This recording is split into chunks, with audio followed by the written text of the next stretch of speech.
The Raven by Edgar Allan Poe.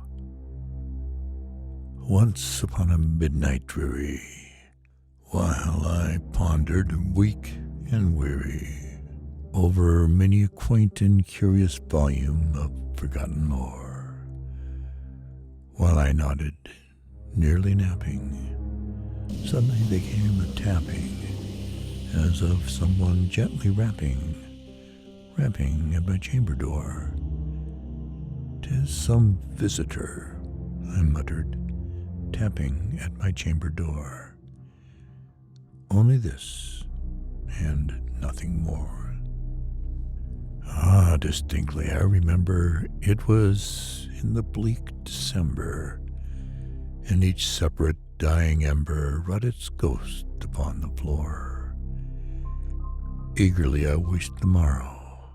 Vainly I had sought to borrow from my books surcease of sorrow for the lost Lenore, for the rare and radiant maiden whom the angels name Lenore, nameless here forevermore.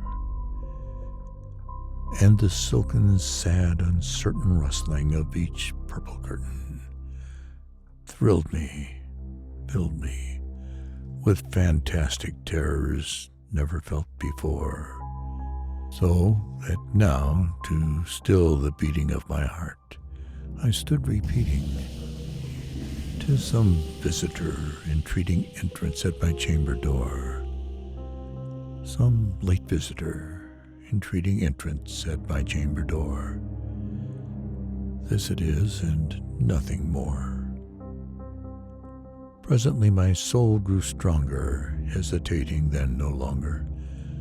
"Sir," said I, "or madam, truly your forgiveness I implore. But the fact is, I was napping, and so gently you came rapping, and so faintly you came tapping at my chamber door, that I scarce was sure I heard you. Here I opened wide the door. Darkness there, and nothing more. Deep into that darkness peering, long I stood there, wondering, fearing, doubting, dreaming dreams no mortal ever dared to dream before.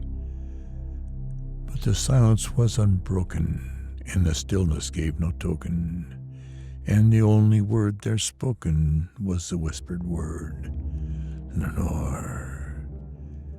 This I whispered, and an echo murmured back the word, "Lenore." Merely this, and nothing more. Back into the chamber turning, all my soul within me burning, soon again I heard a tapping, somewhat louder than before. "Surely," said I, "surely that is something at my window lattice. Let me see then what thereat is, and this mystery explore. Let my heart be still a moment, and this mystery explore. 'Tis a wind, and nothing more." Open here I flung the shutter, when with many a flirt and flutter, in there stepped a stately raven of the saintly days of yore. Not the least obeisance made he, not a minute stopped or stayed he, but with mien of lord or lady, perched above my chamber door, perched upon a bust of Pallas, just above my chamber door, perched and sat, and nothing more.